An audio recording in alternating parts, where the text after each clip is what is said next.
तो क्या हाल पढ़ ले गैंग। आज हम क्लास 10th की मैथ्स का पहला चैप्टर स्टार्ट करने जा रहे हैं जो कि है रियल नंबर्स। और यार ये इतना आसान चैप्टर है कि तुम कब देख के खत्म कर दोगे तुम्हें खुद पता नहीं चलेगा।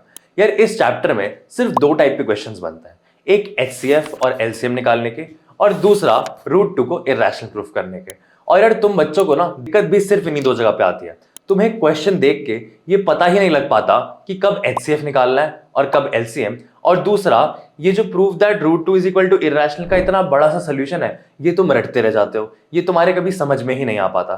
तो यार आज हम इन्हीं दो कॉन्सेप्ट्स और पूरे चैप्टर को इंडिया के बेस्ट एनिमेशन और शॉर्ट ट्रिक्स के साथ कवर करने वाले हैं। तो यार मेरा नाम है कार्तिक पांडे और मैं हूं तुम्हारा मैथ्स स्वाहा कराने वाला भैया। तो यार अब तुम्हारे इनकॉग्निटो टैब पे जो कुछ भी चल रहा है वो सब बंद करो। तो आओ यार चैप्टर शुरू करने से पहले एक बार देख तो लेते हैं कि इस चैप्टर में हम क्या क्या पढ़ने वाले हैं। तो देखो ये हैं तुम्हारे कंटेंट्स। अब सबसे पहला इंट्रोडक्शन टू नंबर्स। यार ये वही नंबर है तुम बचपन से देखते हुए आ रहे हो। उसके बाद definition of HCF and LCM, ये भी तुम बचपन से देखते हुए आ रहे हो, कुछ भी नहीं है इसमें, अभी सब देखेंगे। उसके बाद finding HCF and LCM using prime factorisation method. अब ये भी वो मेथड है जो तुम नवी में पढ़ चुके हो, तो नया अभी तक भी कुछ नहीं आया हमारे पास। उसके बाद इरेशनल नंबर्स और प्रूफ ऑफ इरेशनल, ये वो जगह है जहां तुम्हें दिक्कत होती है और जहां से क्वेश्चन आता है। और ये चिंता मत करना, जहां भी मैंने स्टार लगाया ना इन दो टॉपिक्स के अलावा किसी टॉपिक से क्वेश्चन नहीं आएगा, आई कैन बेट ऑन। तो आओ यार चैप्टर स्टार्ट करने से पहले एक कहानी सुनते हैं। दूर गैलेक्सी में एक प्लैनेट था जिसका नाम था निम्बस 5000।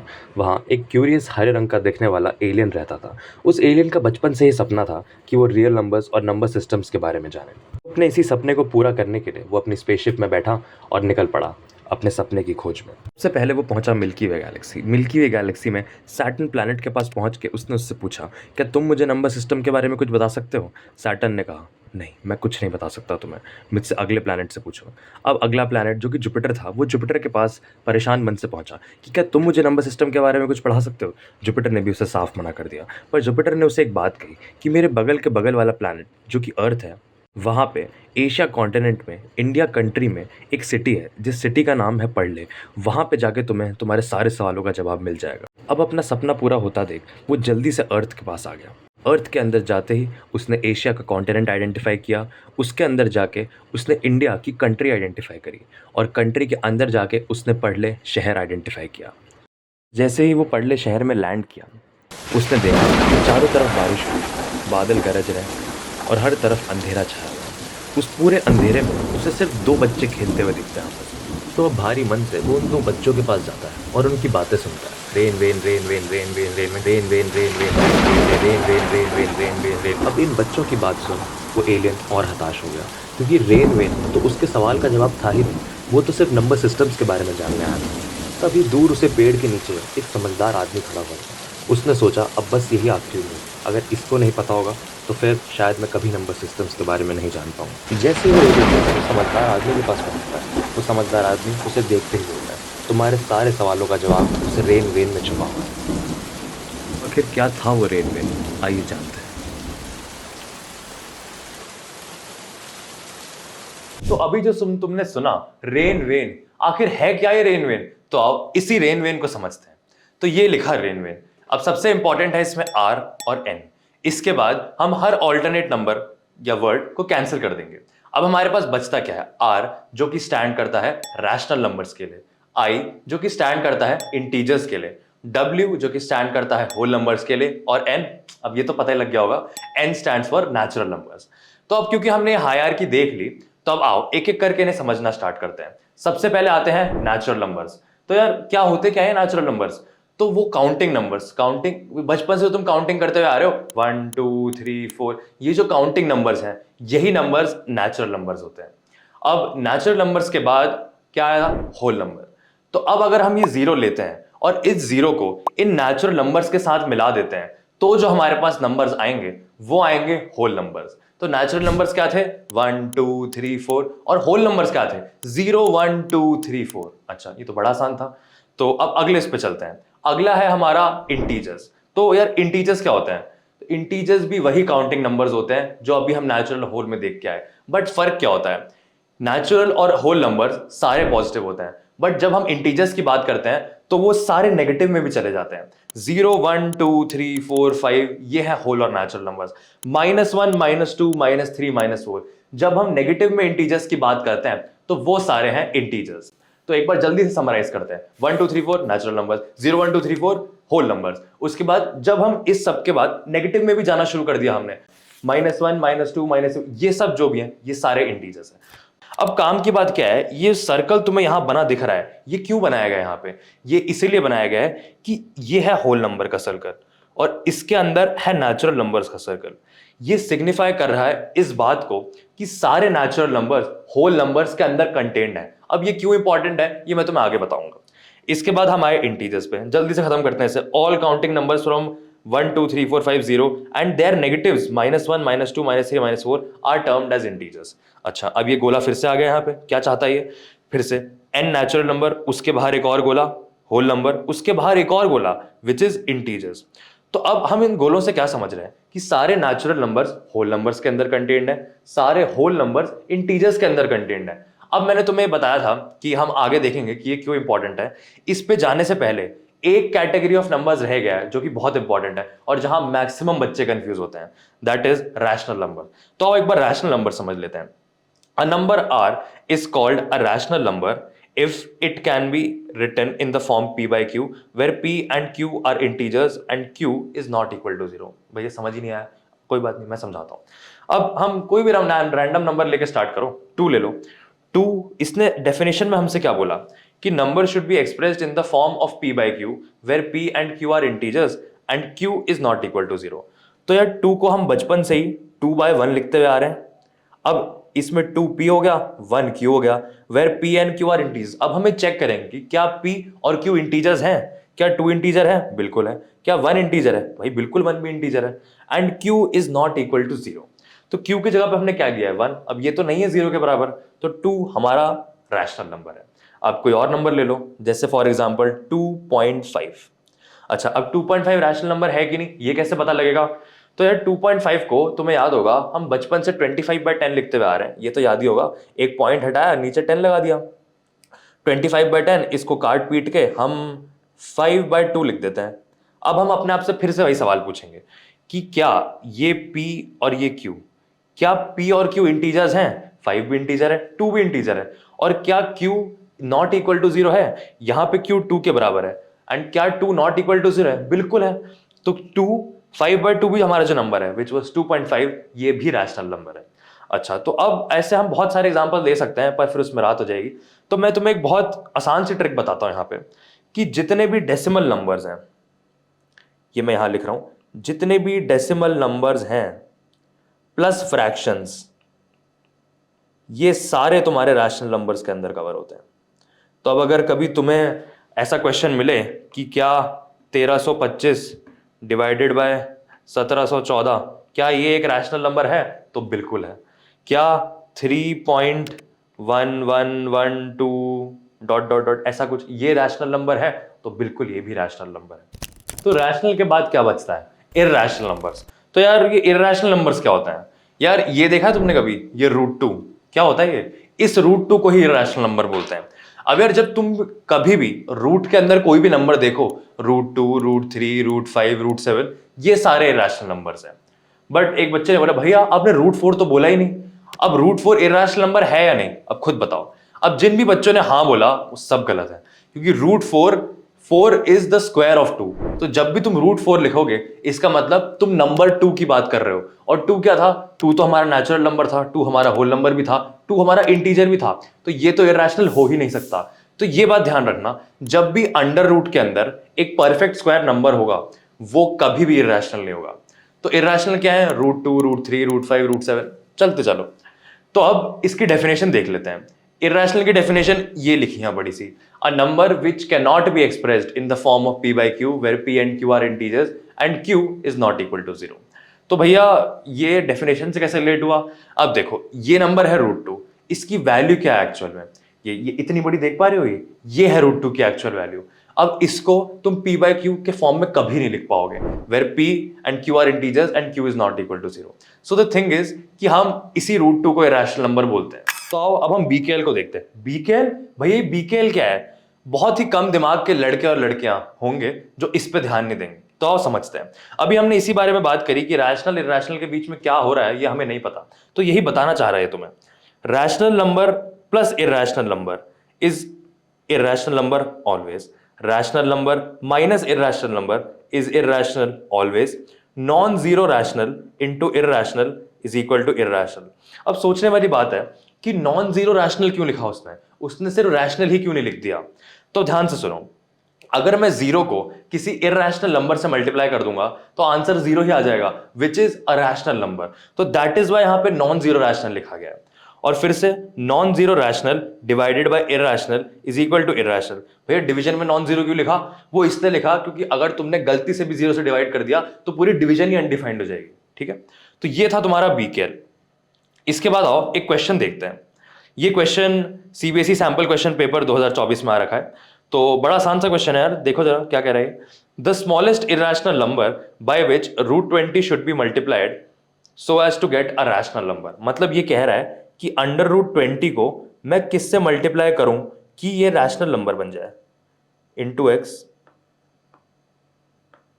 अब यार इसमें ना √20 को देख के तुम्हें कंफ्यूजन हो सकती है, तो आओ √20 को थोड़ा सिंप्लीफाई करके लिख लेते हैं। तो √20 तुम्हें हमेशा से पता है यार, तो बचपन से जानते हो बात कि √20 मतलब 20 को हम 4 इंटू 5 लिख सकते हैं। तो देखो √4 इंटू 5 लिखा। अब यार इसमें रूट में तुम्हें नंबर बाहर निकालना तो आता ही है, कैसे, जो भी परफेक्ट स्क्वायर नंबर है उसको बाहर निकाल लो। अब जैसे √20 को हमने √4 इंटू 5 लिखा, √4 को हम बाहर निकाल लेंगे 2 और √20 को हम 2√5 लिख देंगे। तो अब जो तुम्हारा इतना बड़ा क्वेश्चन था वो फाइनली सिर्फ इतना रह गया है कि मैं 2√5 को किससे मल्टीप्लाई करूं कि वो रैशनल नंबर बन जाए। अब ये तो बड़ा आसान काम है, ऑप्शन देख लेते हैं। 2√5 को मैं किससे मल्टीप्लाई करूं कि वो रैशनल नंबर बन जाए। तो ये रहा सीधा सिंपल आंसर √5। 2√5 इंटू √5, √5 दो बार मल्टीप्लाई हुआ। अब यार √2 into √2 2, √5 into √5 is equal to 5, √4 into √4 is equal to 4। मतलब स्क्वायर रूट को किसी भी नंबर को दो बार मल्टीप्लाई कर दोगे तो बेसिकली तुमने स्क्वायर ही कर दिया उसको, तो वो नंबर वापस ही निकल आएगा। तो 2√5 into 5 will come out as 2 into 5, answer is 10। अच्छा, अब एक बच्चे ने मुझसे पूछा कि भैया मुझे एक बात बताओ, √20 आपके पास नंबर था, तो ये बताओ कि √20 को मैंने वापस √20 से ही क्यों नहीं मल्टीप्लाई कर दिया, क्योंकि √20 इंटू √20 भी तो 20 निकल आता है, तो √5 ही क्यों चूज किया आपने। तो यार इसका आंसर बहुत सिंपल है, ये देखो तुम्हें क्वेश्चन में ही पूछा हुआ है, the smallest irrational number by which √20 should be multiplied so as to get a rational number. Smallest number की बात करी गई है, ऑप्शंस में √5 is the smallest number and hence it's our answer. तो आओ यार अभी तक हमने जो भी पढ़ा इसको जल्दी से समराइज कर देते हैं। तो यार ये थे हमारे नेचुरल नंबर्स। अब मैंने बताया था जब इस जीरो को इन नेचुरल में ऐड कर देंगे तब ये बन जाएंगे होल नंबर्स। अब जब इस होल नंबर में हम -1 -2 -3 ये सारे नंबर्स ऐड करेंगे तो ये बन जाएगा इंटीजर्स का सेक्शन। अब जब इसी इंटीजर्स में हम डेसिमल और फ्रैक्शन ऐड करेंगे तो ये बन जाएगा रैशनल नंबर्स। अब ये सारे रैशनल नंबर्स हो गए, बट अब एक बात याद रखना, हमने रैशनल के बाद इरैशनल भी तो पढ़ा है। अब जब इस रैशनल में हम इरैशनल नंबर्स यहां ऐड कर देंगे तो ये सारे मिलके बन जाएंगे रियल नंबर्स। जी हाँ, यही हमारे चैप्टर का नाम है रियल नंबर्स, और यही मैं तुम्हें चैप्टर की स्टार्टिंग से समझाने की कोशिश कर रहा हूं कि rational plus irrational numbers are called as real numbers. तो प्राइम नंबर्स की डेफिनेशन पढ़ते हुए, a natural number greater than 1 which are only divisible by 1 and the number itself are called as prime number। 1 यानी कौन, भगवान, number itself मतलब कौन, वो साधु, right। prime numbers have two factors, 1 and the number itself। ठीक है, discussed। for example 2 3 5 7 11। अब ये जो numbers हैं 9, इनके दो factors हैं, 3 into 3 9 is not a prime number। उसके बाद 15 is not a prime number क्योंकि इसके 3 into 5 फैक्टर्स हैं, 3 और 5 इसके फैक्टर्स हैं। सिमिलरली गोज ऑन, तो प्राइम नंबर्स लिखते ही जा सकते हो कहीं तक भी। Next comes composite numbers, a natural number that are divisible by 1 number itself and any other number और numbers are called as composite numbers. मतलब क्या हुआ, एक नंबर जो 1 एंड द नंबर इटसेल्फ के अलावा किसी एटलीस्ट एक और नंबर से डिविजिबल है, that is a composite number. For example 12 1 से डिविजिबल है, बिल्कुल है। नंबर इटसेल्फ मतलब 12 से डिविजिबल है, बिल्कुल है। उसके अलावा 12 3 से भी डिविजिबल है, उसके अलावा 12 4 से भी डिविजिबल है, उसके अलावा 12 6 से भी डिविजिबल है। तो यार बहुत सिंपल बात है कि कॉम्पोजिट नंबर वो है अगर 1 एंड द नंबर इटसेल्फ के अलावा कोई एक भी नंबर तुम ऐसा ढूंढ लेते हो जिससे वो नंबर डिविजिबल है, तो that number is a composite number. अच्छा, ठीक है, समझ गया। तो यार इस पे एक सवाल करते हैं। तो ये क्वेश्चन आ रखा है प्रीवियस ईयर सीबीएसई में, सीबीएसई बोर्ड का पीवाईक्यू है ये, और काफी अच्छा क्वेश्चन है, जरा ध्यान से देखो, बट कुछ भी नहीं है, मतलब बहुत आसान क्वेश्चन है, देखते ही समझ जाओगे। तो show that the number this is a composite number. अब यार ये शो दैट वाले क्वेश्चन देखते ही ना बच्चे ऐसे हो जाते हैं कि भाई शो दैट प्रूव करना है, नहीं कुछ नहीं करना। ध्यान से देखो क्या लिखा हुआ है, बहुत सिंपल है। 5 इंटू 11 इंटू 17 प्लस 3 इंटू 11। आओ इसे एक बार अपने हाथ से लिख लें।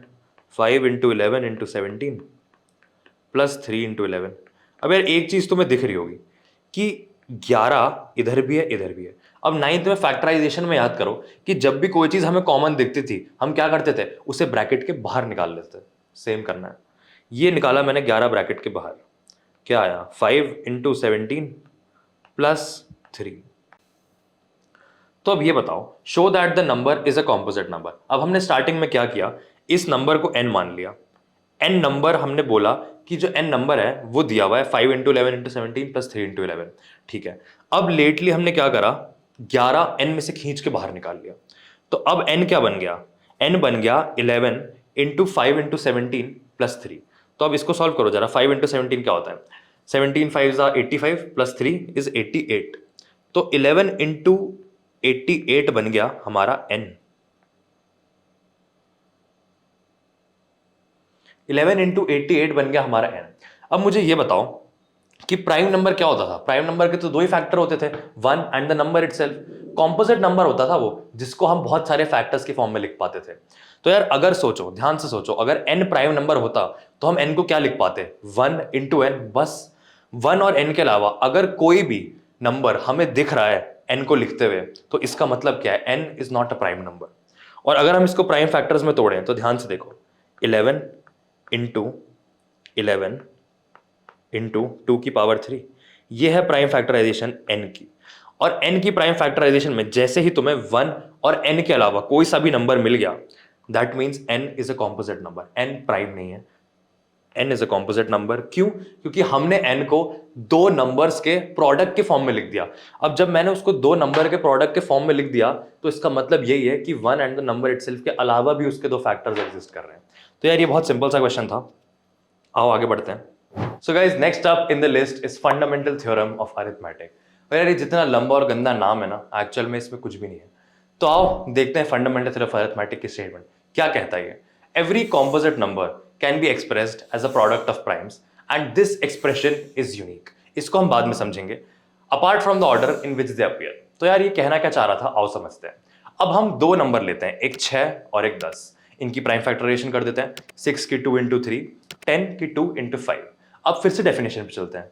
एवरी कॉम्पोजिट नंबर, ये 6 और 10 हमारे composite numbers, can be expressed as a product of primes 2 into 3, 2 into 5, 2 3 5 prime numbers. Correct, बिल्कुल सही। Can be express as a product of primes and this expression is unique. अब इसका मतलब समझो, this expression is unique का मतलब यह है कि वो ये कहना चाह रहा है कि जब भी 2 और 3 का प्रोडक्ट होगा तो हमेशा 6 निकल के आएगा। मतलब वो ये कह रहा है कि ऐसा कभी नहीं होगा कि 100 के बाद कोई ऐसा नंबर एग्जिस्ट करेगा जिसकी प्राइम फैक्टराइजेशन में सिर्फ 2 और 3 आएगा। या फिर वो ये भी कह रहा है कि 10 के अलावा ऐसा कोई नंबर दुनिया में एग्जिस्ट नहीं करेगा जिसकी प्राइम फैक्टराइजेशन में सिर्फ 2 और 5 एक एक बार आएगा। समझे? तो this was the fundamental theorem of arithmetic. कुछ भी नहीं था, बहुत आसान था। इसके क्वेश्चंस देखते हैं और अच्छे से समझ में आएगा तुम्हें। आ जाओ प्राइम फैक्टराइजेशन को देखते हैं। अब प्राइम फैक्टराइजेशन वो चीज़ है जो हम बचपन से पढ़ते हुए आ रहे हैं, तो अब सब हम क्योंकि बेसिक्स से देख रहे हैं तो आओ इसको भी देखते हैं। 2048, अब इसको मैं 2 से डिवाइड करूंगा, क्या बचा 1024। यार ये वही चीज़ है जो हम करते हैं ना, 2 + 2 4 + 4 8 + 8 16, ये जो हम करते चलते हैं वही चीज़ है ये। फिर 1024 को मैंने 2 से डिवाइड करा 512, अब तो रटा ही हुआ है। फिर 2 से डिवाइड करा 256, फिर 2 से डिवाइड करा 128, फिर 2 से डिवाइड करा 64, फिर 2 से डिवाइड करा 32, फिर 2 से डिवाइड करा 16, फिर 2 से डिवाइड करा 8, फिर 2 से डिवाइड करा 4, फिर 2 से डिवाइड करा 2, और फिर 2 से डिवाइड करा 1। अब क्योंकि 2 और 16 हम यहाँ लिख चुके हैं तो इसे यहाँ से काट देते हैं। तो अब 2 0 अब हम गिनेंगे हमने 2 कितनी बार लिखा, ध्यान से देखो, 1 2 3 4 5 6 7 8 9 10 11। तो 2048 को हम 2 की पावर 11 लिखेंगे। क्यों?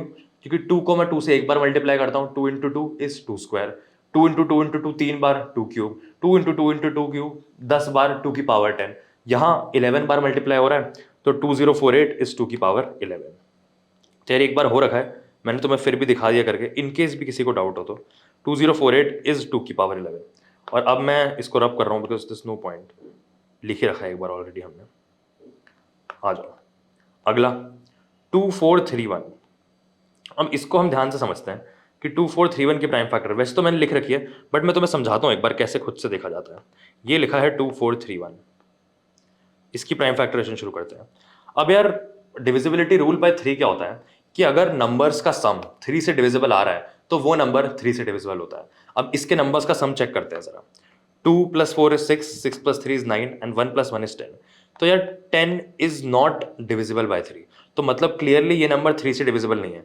इसके एंड में 2 4 6 8, इसके एंड में 2 4 6 8 0 नहीं आ रहा है, इसका मतलब वेरी क्लियरली ये नंबर 2 से भी डिविजिबल नहीं है। इसके एंड में 5 और 0 भी नहीं आ रहा, इसका मतलब ये नंबर 5 से भी डिविजिबल नहीं है। तो यार अभी नंबर डिविजिबल किससे है? तो यार ये डिविजिबिलिटी रूल बाय 11 जो बच्चे यूजुअली मिस कर देते हैं जूनियर क्लासेस में, ये देखो ध्यान से पढ़ो जरा डिविजिबिलिटी रूल बाय 11 को, ये कहता क्या है। Divisibility rule of 11, the given number can only be completely divided by 11 if the difference of sum of digits at odd positions and sum of digits at even position is number 0 और 11। यार ये तो बड़ी खराब definition बता दी है, सारा mood खराब कर दिया। ध्यान से देखो बहुत ईजी है, हमें ऑड इवन पोजीशन से कोई मतलब नहीं है, हमें हर ऑल्टरनेट नंबर को ऐड करना है। देखो 2 + 3 हमने ऐड किया, कितना आया 5। फिर हमने 4 + 1 ऐड किया, कितना आया 5। अभी हमने डिविजिबिलिटी रूल में पढ़ा था कि अगर दोनों का डिफरेंस 0 आ रहा है या दोनों को ऐड करके 11 आ रहा है तो वो नंबर 11 से डिविजिबल है। अब देखो 5 - 5 करके देखो 0 आ गया। अच्छा अब कोई बच्चा पूछेगा कि भैया समझ नहीं आया, एक एग्जांपल और चाहिए। आओ जरा एक दो एग्जांपल और देख लेते हैं डिविजिबिलिटी रूल बाय 11 के। अब एक 11 का स्क्वायर उठा लेते हैं 121, हमें पता है 11 का स्क्वायर 121 है। चेक करते हैं कि ये 11 से डिविजिबल है कि नहीं। ऑल्टरनेट नंबर्स को ऐड करते हैं, आ जाओ। ऑल्टरनेट नंबर 1 + 1 कितना आया 2। अब इधर ऑल्टरनेट नंबर कितना है 2, फिर क्या हुआ 2 - 2 इज 0, बिल्कुल सही है, डिविजिबल बाय 11। अच्छा अब 11 के क्यूब को करते हैं, 11 के क्यूब को टेस्ट करते हैं 1331। ऑल्टरनेट नंबर 1 + 3 इज 4, फिर से ऑल्टरनेट नंबर 1 + 3 इज 4, 4 - 4 फिर से 0। अगर ऑल्टरनेट नंबर्स में तुम्हें ऐसे नंबर मिल जाएं जिनको माइनस करके 0 आ रहा है, या फिर difference of sum of digits at odd positions and even positions is 0 और 11, या तो डिफरेंस 0 आ रहा है या तो डिफरेंस 11 आ रहा है, तो that number is divisible by 11। अब यार इसमें इतना परेशान होने की जरूरत है नहीं कि कब क्या आएगा, हमें सिर्फ इस एग्जाम्पल पे फोकस करना है जो हमारे हाथ में है। तो आ जाओ वापस चलते हैं उसी एग्जाम्पल पे। अभी हमने पता किया कि 2431 इज डिविजिबल बाय 11, उसके बाद अब हमें पता लग गया कि 11 से डिविजिबल है, तो अब हम इसको सीधा 11 से डिवाइड करते हैं क्योंकि 11 की टेबल तो हम सब जानते हैं। 2431 को मैंने 11 से डिवाइड किया, 11 2 = 22, 23 24, 23 11 2 = 22, 1 1 11, 221। अब हम चेक करेंगे ये 221 किससे डिविजिबल है। 2 + 2 4 + 1 5, सम आ रहा है 5, मतलब 3 से डिविजिबल नहीं है, ठीक है। उसके बाद ऑल्टरनेट डिजिट्स पे चेक करते हैं, ये 221, ऑल्टरनेट का सम आया 3, यहाँ का सम आया 2। अब इनको तो माइनस करके भी 0 नहीं आ पा रहा, तो ये 11 से भी डिविजिबल नहीं है। तो यार अब ये किससे डिविजिबल है? तो अब जब तुम्हें पता नहीं लग रहा है कि क्या किससे डिविजिबल है, तो तुम सीधा मल्टीप्लाई, सीधा डिवाइड करना चालू करो, 7 से 11 से 13 से सीधा डिवाइड करना चालू करो। 221, 11 के बाद क्या आता है 13, अब इसे 13 से डिवाइड करके देखते हैं। तो पहले ओरली कैलकुलेट करते हैं, 13 1 = 13, 13 23 22 91, 13 7 = 91, बिल्कुल जा रहा है। अब देखो डिविजिबिलिटी बाय 13 का कोई रूल नहीं है, ये तुम्हें खुद से डिवाइड करके ही चेक करना पड़ेगा।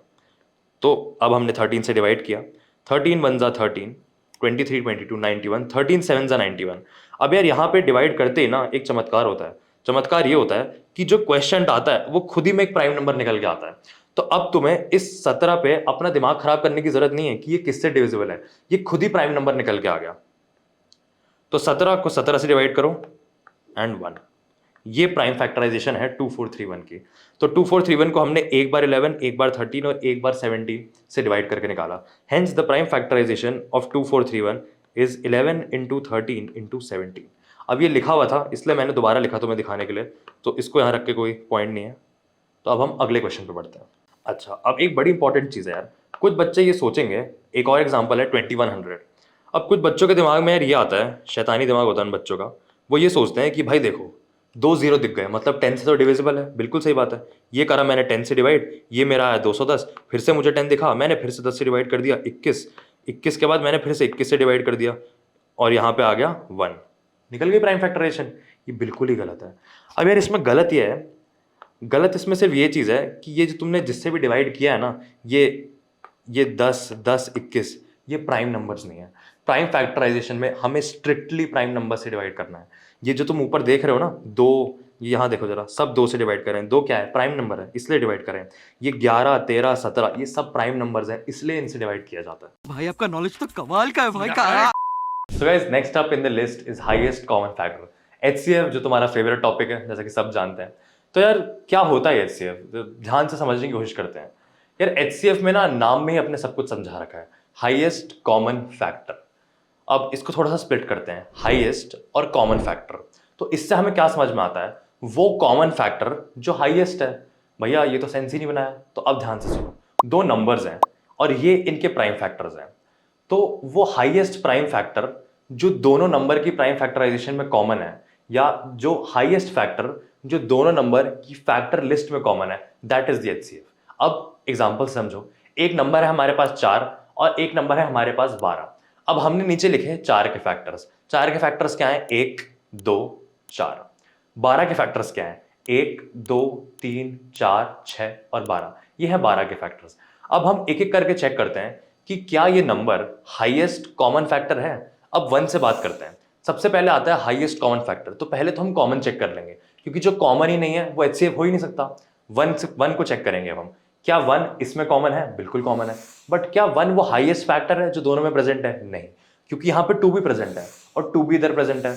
तो क्या 2 वो हाईएस्ट फैक्टर है जो दोनों में प्रेजेंट है, नहीं, क्योंकि यहाँ पे 4 था, 1, 2, 4 ये उसके फैक्टर्स हैं। तो अब हम 4 को चेक करेंगे। जब हमने 4 को चेक किया हमें पता लगा कि भाई 4 भी इधर प्रेजेंट है, 4 भी 12 के फैक्टर्स में प्रेजेंट है। तो जब हमने 4 से पूछा कि तुम बताओ क्या तुम वो हाईएस्ट फैक्टर हो जो दोनों के फैक्टर लिस्ट में कॉमन है, तब 4 ने बोला कि मैं ही वो हाईएस्ट कॉमन फैक्टर हूं 12 और 4 का। तो यार इसके बाद हम कुछ भी चेक करें, जैसे 12 के फैक्टर्स में तुम 4 के बाद चेक करो तो क्या आता है, 6 और 12। ये हाईएस्ट तो है बट ये इसमें प्रेजेंट ही नहीं है। 4 तक मैक्सिमम फैक्टर की लिस्ट 4 तक ही जा रही थी। अब ये जो 6 और 12 हैं ये हाईएस्ट तो है बट ये यहाँ प्रेजेंट ही नहीं है। तो हाईएस्ट कॉमन फैक्टर में जब ये कॉमन की ही कंडीशन सेटिस्फाई नहीं करेंगे तो ये HCF नहीं हो सकते। सो हेंस हमें पता लगा कि 4 और 12 का हाईएस्ट कॉमन फैक्टर 4 है। तो अब सेम चीज को हम किताब पे देख लेते हैं। यहाँ पे मैं तुम्हें और एग्जांपल से अच्छे से समझाऊंगा कि हाईएस्ट कॉमन फैक्टर कैसे निकाला जाता है। तो आओ यार HCF की डेफिनेशन एक बार किताबी डेफिनेशन देख लेते हैं। पहली चीज, HCF is taken of 2 numbers. बड़ी ऑब्वियस सी बात है, मतलब क्या अकेले नंबर का थोड़ी HCF निकलेगा। उसके बाद HCF वो हाईएस्ट फैक्टर है जो दोनों नंबर्स की प्राइम फैक्टराइजेशन में प्रेजेंट है। बिल्कुल सही, यही तो बात करी थी हमने।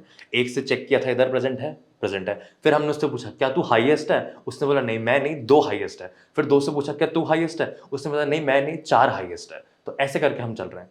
तो HCF वो हाईएस्ट फैक्टर है जो दोनों नंबर की प्राइम फैक्टराइजेशन, या इससे भी बेटर अगर होगा अगर हम इसको ये लिख दें कि जो दोनों नंबर की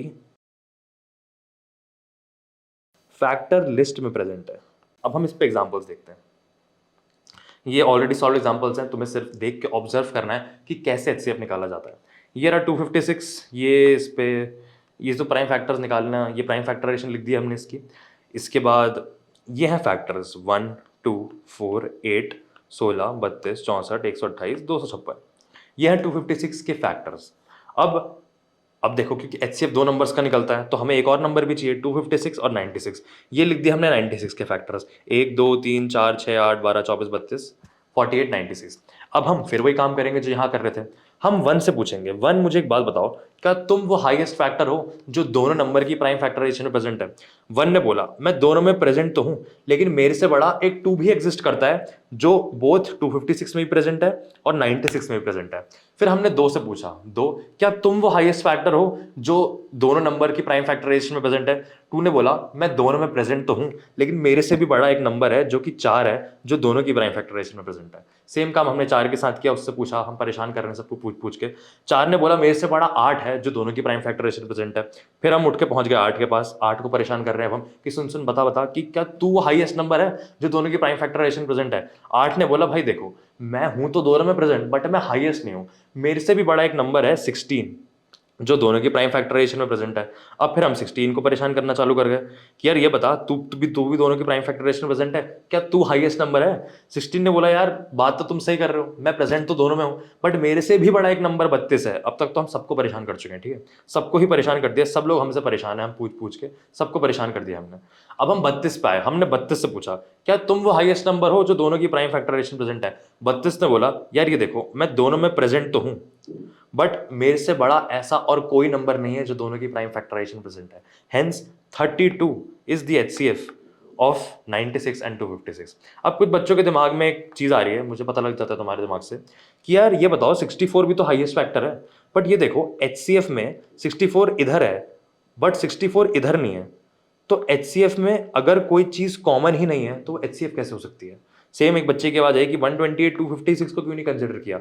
भाई वो कॉमन ही नहीं है, जब वो कॉमन ही नहीं है तो हाईएस्ट कॉमन फैक्टर का कॉमन ही सेटिस्फाई नहीं कर रहे वो, तो वो एचसीएफ कभी नहीं हो सकते।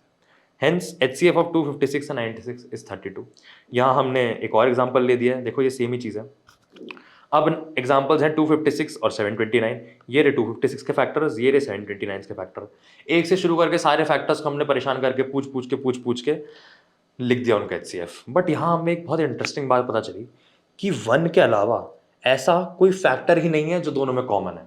अब यार ये तो बड़ी अजीब बात है। हमने वन से पूछा, वन ये बता क्या तू वो हाईएस्ट कॉमन फैक्टर है जो दोनों में प्रेजेंट है? वन ने बोला देखो भाई मैं दोनों में प्रेजेंट हूँ, बट मैं हाईएस्ट हूँ या नहीं ये तो तुम्हें चेक करना पड़ेगा। हमने 2 चेक किया, 2 इधर प्रेजेंट नहीं, हमने 4 चेक किया, 8 चेक किया, एक एक करके हमने सभी चेक कर लिया। लास्ट में हमें पता लगा कि वन के अलावा और कुछ कॉमन ही नहीं है, तो one is the highest common factor in this case. तो यार इस टाइप के जो नंबर्स होते हैं इनको बोला जाता है कोप्राइम्स। कोप्राइम्स क्या होता है? If HCF of two numbers is 1 then the numbers are called as coprimes. तो यार बेसिकली कोप्राइम से हमने क्या समझा? एक नंबर ये, एक नंबर ये, अगर इन दोनों का एचसीएफ, जो कि हम पिछले 10 मिनट से डिस्कस कर रहे हैं, अगर इन दोनों का एचसीएफ 1 निकल के आता है तो ये दोनों नंबर कोप्राइम्स है। ठीक है, तो ये हमने समझ लिया। अब तुम्हें एक दिमाग में तुम्हारी एक चीज आनी चाहिए कि भाई एक बात बताओ, ये तुमने 256 96 के फैक्टर्स तो तुम लिखते हुए आ रहे हो, हमसे एचसीएफ पूछोगे, हम ये सब करके थोड़ी फैक्टर लिखने बैठेंगे? ये तो बड़ी परेशानी की चीज है। अब ये देखो यार, ये तुम हो, ये गोल्स है कि यार अब हर नंबर के प्राइम फैक्टर करने पड़ेंगे, और हम कह रहे हैं कि नहीं करने पड़ेंगे, उसकी भी ट्रिक है हमारे पास हर चीज की ट्रिक है, तुम बस सुनते रहो बैठ के। अच्छा, नाउ आ रही है shortcut trick to find HCF of two numbers. अब जरा बहुत ध्यान से सुनना इस सब चीज को। HCF of 32760 and 2100। अब एक तरीका तो है कि तुम फैक्टर वाले तरीके से कर लो, दूसरा तरीका है ये shortcut method of finding HCF of two number, that is prime factorisation. ये आधे से ज्यादा चैप्टर में तुम प्राइम फैक्टराइजेशन ही कर रहे हो, तो आओ जल्दी से इनकी प्राइम फैक्टराइजेशन कर देते हैं। तो ये रहा यार 3260, और जो बच्चे से डर रहे हैं ये वही सेम है जिसकी प्राइम फैक्टराइजेशन हमने ऊपर ही 1 मिनट के अंदर कर दी थी। और जहाँ तक मुझे इसकी प्राइम फैक्टराइजेशन याद है, 2 की पावर 3, 3 की पावर 2 इंटू 5 इंटू 7 इंटू 13। अभी मैं दोबारा तो करूँगा नहीं क्योंकि फिर इतना टाइम नहीं लगाना मैं, एक बार हम ऑलरेडी देख चुके हैं। तो ये रही 32760 की 2 की पावर 3, 3 की पावर 2, 5 7 13, 2 की पावर 3, 3 की पावर 2, 5 7 13। हम देखो जरा नीचे है क्या लिखा है हमने, 2 की पावर 3, 3 की पावर 2, 5 7 13, तो हमें याद था। बट तुम्हें ये सब रट के नहीं जाना है पेपर में, खुद सॉल्व करो वहाँ पे। हम एक से ज़्यादा बार कर रहे हैं इसलिए हमने वो रिपीट किया। 2 की पावर 3, 3 की पावर 2, 5 7 13। ठीक है, अब आए 2100। वैसे तो हम 2100 भी कर चुके हैं एक बार, बट आओ एक बार 2100 भी सॉल्व कर लेते हैं, जल्दी से करते हैं। 2100 5 4 ज़ा 20, 2 420, 5 8 ज़ा 40, 84, 2 42, 2 21, 7 3। अब फिर 2100 को हमने लिख दिया 5 की पावर 2 क्योंकि 5 दो बार आ रहा है, 2 की पावर 2 क्योंकि 2 भी दो बार आ रहा है, 5 दो बार हो गया, 2 दो बार हो गया, अब एक 7 और एक 3, एक 7 और एक 3। ठीक है, तो अब ये तो हो गई प्राइम फैक्टराइजेशन, बट HCF कहाँ निकला इससे? HCF तो नहीं निकला। तो अब HCF निकालने का क्या तरीका है वो अब हम समझते हैं ध्यान से। HCF निकालने का तरीका ये है कि अब देखो, ये ध्यान रखना, हमारे पास दो चीज़ें हैं, एक है HCF और एक है LCM, और दो चीज़ें हमारे पास, एक है हाई और एक है लो। अब तुम ये सोच रहे होगे कि H stands for high, L stands for low. नहीं, इसको उल्टा याद रखना है कि H stands for low and L stands for high. एक बार तुमने ये याद कर लिया, तुम्हारी HCF LCM की सारी दिक्कतें खत्म हो गई। मतलब इस छोटी सी ट्रिक से मैं तुम्हें बता रहा हूँ कि PYQ में जितने क्वेश्चंस आए हैं वो सारे तुम सॉल्व कर सकते हो सिर्फ इस एक अकेली ट्रिक से। अच्छा, एक बार तुम H को लो से एसोसिएट कर लो, उसके बाद चलना शुरू करो। अब जब हमें HCF 32760 2100 का निकालना है तो हम यहां लिखेंगे HCF। अब तुम्हारा काम सिर्फ इतना सा है कि जो कॉमन फैक्टर है, जैसे 2 की पावर 3 है और 2 की पावर 2 है, तो 2 एक कॉमन फैक्टर है, तुम 2 लिख दोगे। अब H को हमने किससे एसोसिएट किया था? लो से। तो मतलब 2 की पावर 3 और 2 की पावर 2 में जो 2 की लोएस्ट पावर है वो HCF में आएगी। तो अब बताओ 2 की पावर 3 और 2 की पावर 2 में लोएस्ट पावर क्या है? 2 की पावर 2 है लोएस्ट पावर, ठीक है। सेम गोज फॉर 5, यहाँ पे 5 की पावर 2 है और 5 की पावर 1 है, इसमें लोएस्ट क्या है? 5 की पावर 1, तो 5 की पावर 1 HCF में आएगी।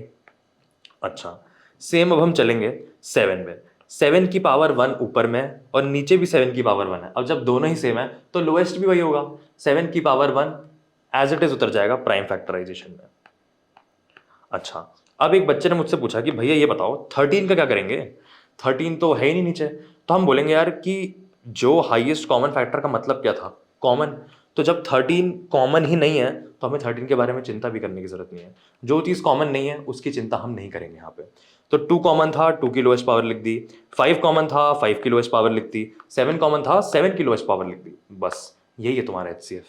तो यार 2 की लोएस्ट पावर 2 हमने लिख ली, 5 की पावर 2, 5 की पावर 1 में लोएस्ट पावर 5 की पावर 1 लिख दिया, 7 की पावर 1, 7 की पावर 1 में लोएस्ट 7 की पावर 1 लिख दिया। अब बताओ 3 की पावर 2 और 3 की पावर 1 में लोएस्ट क्या है? 3 की पावर 1 लिख दो एज इट इज लाके HCF में, बस खत्म। ये तुम्हारा HCF। 4 इंटू 5 इंटू 7 इंटू 3, 4 5 ज़ा 20, 23 ज़ा 60 एंड 6 7 ज़ा 420। बस इतना सिंपल सा काम था। अब जल्दी से चेक करते हैं, ये रही 37620 210 की प्राइम फैक्टराइजेशन। 2 की पावर 2, 2 की पावर 3 में से लोएस्ट पावर लिखी 2 की पावर 2, 5 की पावर 2, 5 की पावर 1 में से लोएस्ट लिखा 5 की पावर 1, 3 की पावर 2, 3 की पावर 1 में से लोएस्ट पावर लिखी 3 की पावर 1, 7 में से उठा के 7 ही कॉमन लिख दिया। 13 हमें लिखने की जरूरत नहीं है, क्यों? क्योंकि वो कॉमन नहीं है। हेंस 420 हमारा HCF आ गया।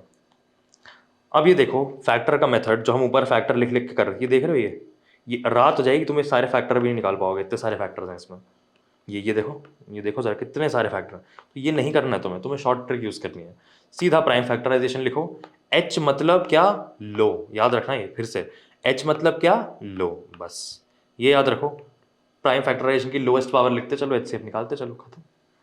अब HCF ऑफ 2431 एंड 12625, इसका आंसर अब मुझे तुमसे कमेंट्स में चाहिए। ऐसे टॉपिक वाइज क्वेश्चंस करना तो इंपॉर्टेंट है ही, बट इससे भी ज्यादा इंपॉर्टेंट है CBSE के लेटेस्ट पैटर्न पर based sample papers regularly solve करते रहना। बट अगर तुम सैंपल पेपर्स टेक्स्ट बुक में सॉल्व कर रहे हो, फिर पेजेस पलट के सॉल्यूशंस देख रहे हो, तो तुम एक बहुत बड़ी गलती कर रहे हो, क्योंकि तुम वीडियो सॉल्यूशंस जब तक नहीं देखोगे तब तक समझ नहीं पाओगे कि क्वेश्चंस को कैसे अप्रोच करना है, 3 घंटे में एग्जाम हॉल में बैठकर पेपर कैसे टाइमली खत्म करना है। और ये सब कुछ अगर मैं तुमसे बोलूं कि तुम्हें हाथ पकड़ के लिटरली वीडियो सॉल्यूशन में एक एक स्टेप करके दिखा रहे होंगे, सिखा रहे होंगे CBSE के लास्ट ईयर के टॉपर्स तो यस, इट इज पॉसिबल, क्योंकि हम तुम्हें प्रोवाइड कर रहे हैं 18 plus sample papers of each and every subject with 33 plus revision sheets and with detailed video solutions made by last year CBSE toppers. हमारी 99% sample paper batch में अभी कुछ सीट्स बची हुई हैं, एनरोल कर सकते हो, लिंक डिस्क्रिप्शन में है। अब इस चैप्टर में आगे बढ़ते हैं। So guys, next up in the list is LCM. LCM जैसा नाम सजेस्ट करता है, लोएस्ट कॉमन मल्टीपल। अब यार क्या होता है लोएस्ट कॉमन मल्टीपल? जैसे हमने हाईएस्ट कॉमन फैक्टर समझा था, वो फैक्टर था ये LCM, लोएस्ट कॉमन मल्टीपल है। वो मल्टीपल जो दो नंबर के मल्टीपल्स की लिस्ट में लोएस्ट है। अब मजा नहीं आता इसे तो आओ एग्जांपल समझते हैं। तो ये रहा 6 और ये रहा 9।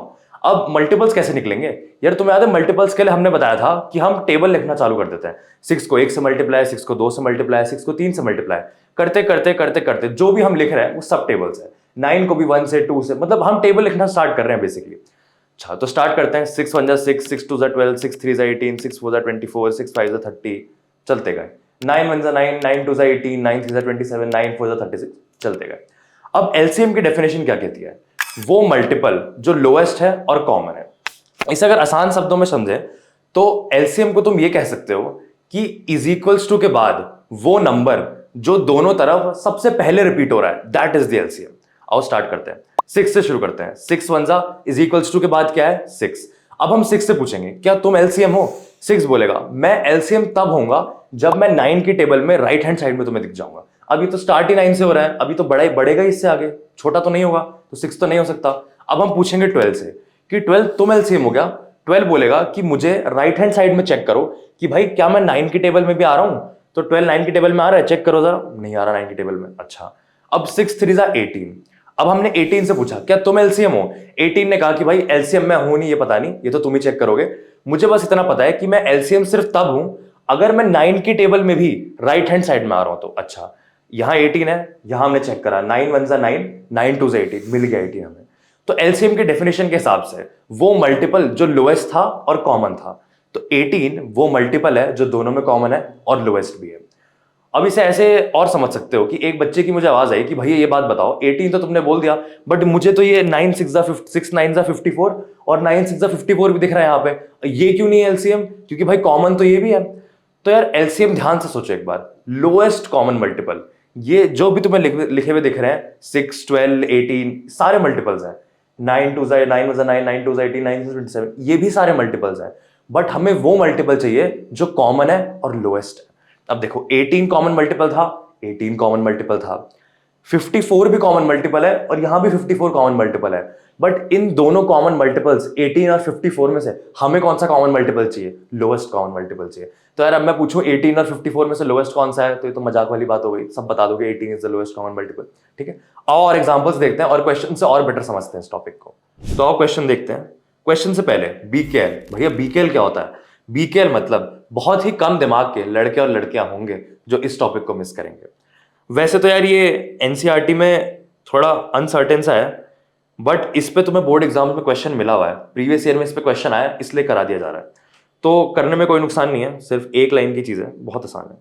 तो ये एक फॉर्मूला है तुम्हारा जो तुम्हें मैक्सिमम क्वेश्चंस में काम आएगा। एंड द फॉर्मूला सेज अगर दो नंबर्स हैं, एक नंबर है ए और एक नंबर है बी, तो a into B will be equal to HCF of A B into LCM of A B. अच्छा भैया कुछ तो समझ में आया, मतलब आपने अभी तक हमें नंबर्स पढ़ाए, HCF LCM पढ़ाया और अब क्या करा, सबको मल्टीप्लाई कर दिया एक साथ कि a into B is equal to HCF of A B into LCM of A B. तो आओ यार, क्योंकि अब हम HCF LCM दोनों पढ़ चुके हैं, तो आओ अब उसी सेम टॉपिक पे क्वेश्चन देखते हैं। तो यार जो प्रॉपर्टी तुम्हें पढ़ाई थी, sum of two numbers is equal to HCF of two numbers into LCM of two numbers, उसी नंबर पे क्वेश्चन है। और जरा ध्यान से देखो यहाँ पे क्या लिखा है, सीबीएसई सैंपल क्वेश्चन पेपर 2024। इसका मतलब क्या है, सीबीएसई ने तुम्हें खुद कहा है कि यार ये क्वेश्चन करके आना। ठीक है, तो आओ देखते हैं क्या पूछ रहा है। Two positive integers a and b are written as x cube y square and xy cube. ठीक है भैया, दो नंबर्स हैं वो लिखे हुए हैं। ठीक है, where x and y are prime numbers. वाह, अब ये देखते ही तुम्हारे चेहरे पे स्माइल आ जानी चाहिए। क्यों? क्योंकि अभी तक तुम्हें जितने भी नंबर मिल रहे थे, तुम क्या कर रहे थे, उनकी बाकायदा प्राइम फैक्टराइजेशन खुद से कर रहे थे। यहां देखो खुद से उसने प्राइम फैक्टराइजेशन करके दे दिया। ठीक है भैया, और आसान कर दिया हमारा काम।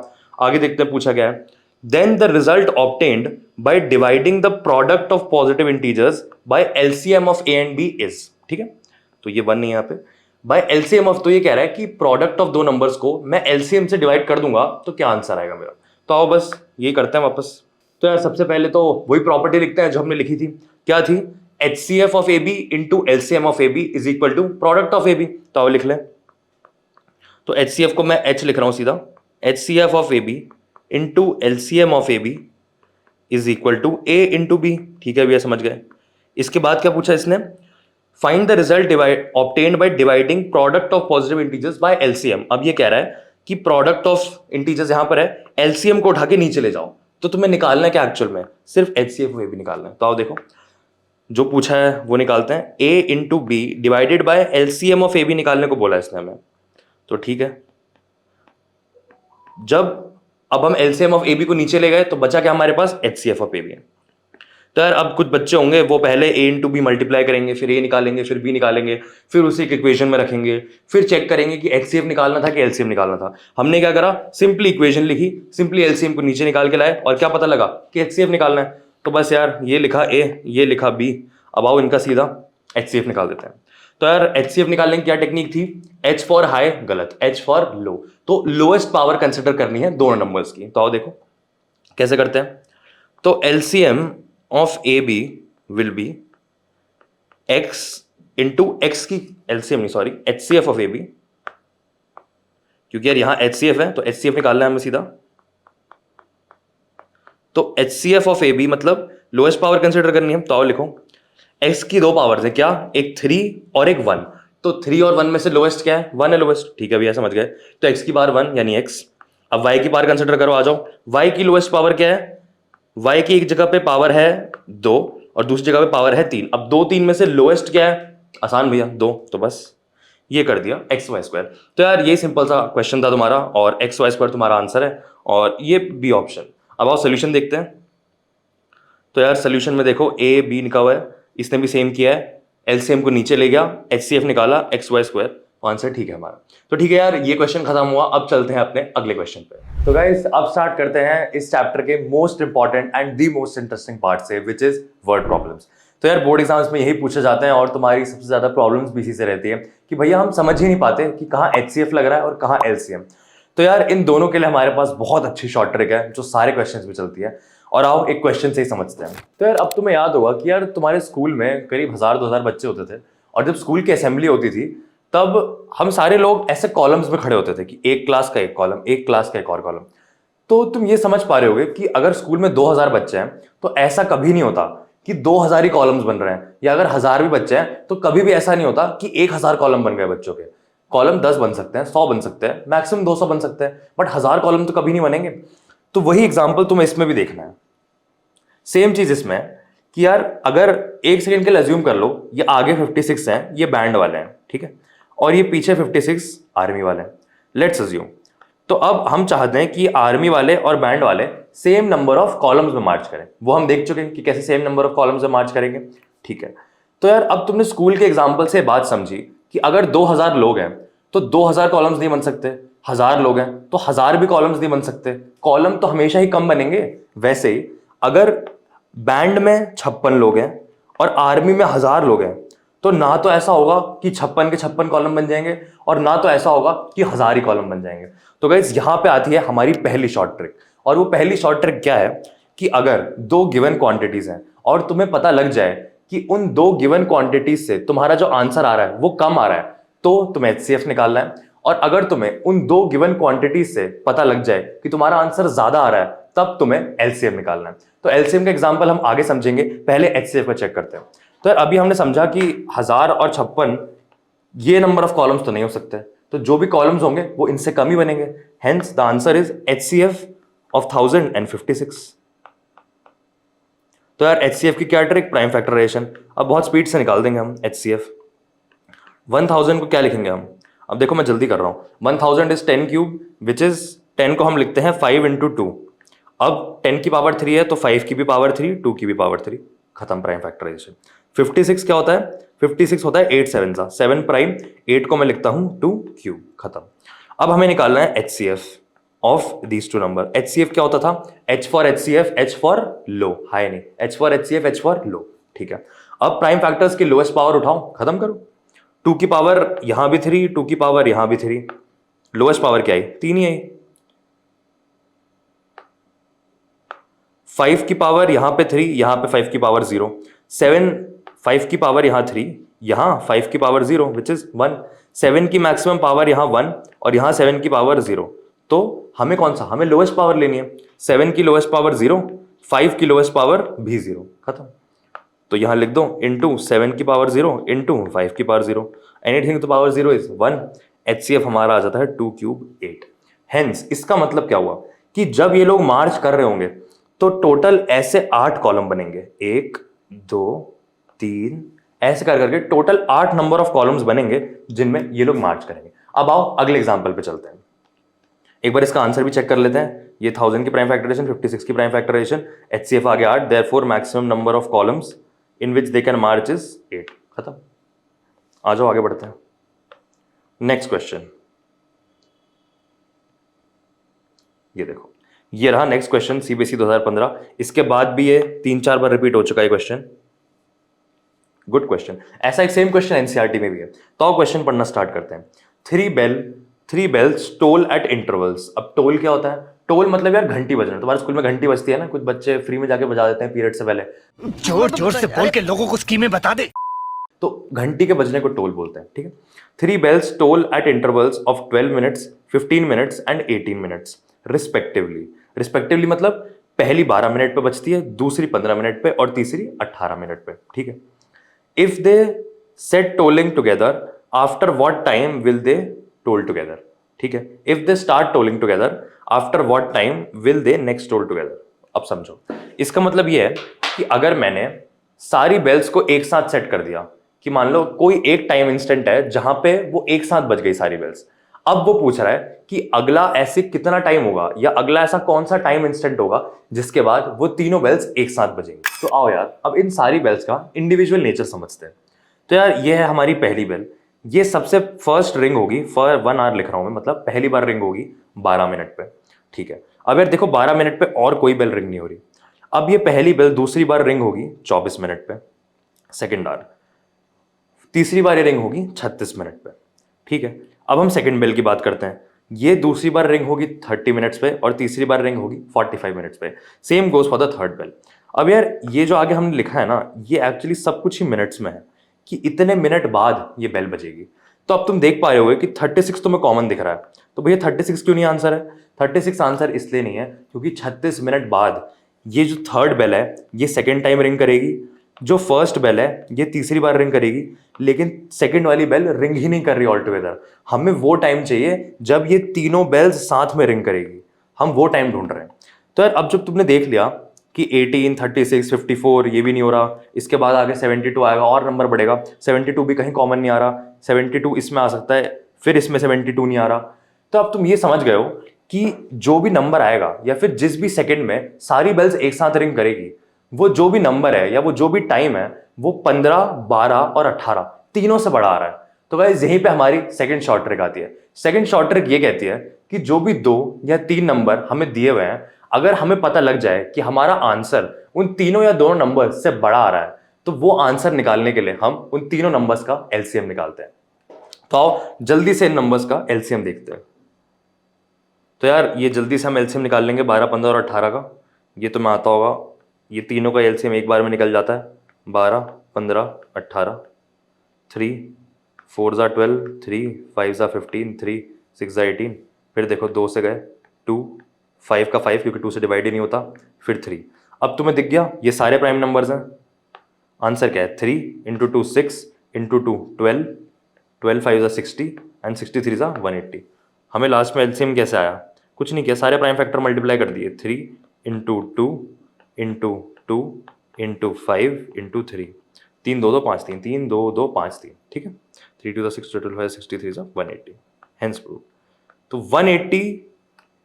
180 मिनट्स वो टाइम है जब ये सारी बेल्स दोबारा रिंग करेंगी, गिवन दैट एक बच्चा पहले ही सारी बेल्स को 0 पे सेट कराया था या पहली बेल को, तीनों बेल्स को एक साथ बजाया था। Next question, this is also very good question.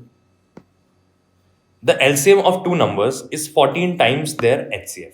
ठीक है, तो हम अज्यूम करेंगे, let's assume LCM to be L and HCF to be F. तो अब इसको लिखते हैं, एक ही बार लिख रहा हूं मैं, दूसरे में तुम्हें समझ जाना है। Let's assume LCM to be L. Same. Let's assume HCF to be H. ठीक है, अब पहली लाइन इसने क्या बोली?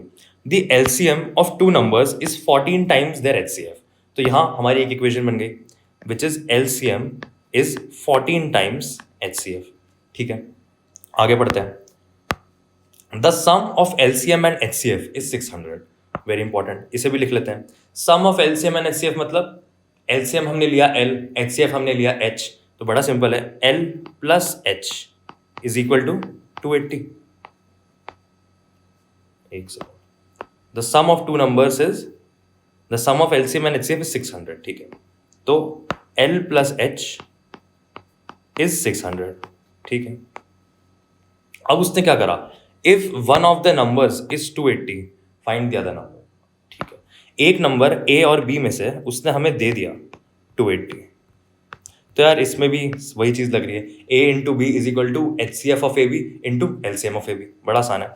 अब देखो L is equal to 14H लिखा है, इस L की वैल्यू 14H को हम सेकेंड वाले में सब्स्टिट्यूट कर देते हैं, तो आप पुट करके देखते हैं, तो क्या बना हमारा 14H plus H is equal to 600, 15H is equal to 600, इससे हमारा H क्या निकल के आया 40, तो HCF तो हमारा 40 निकल आया।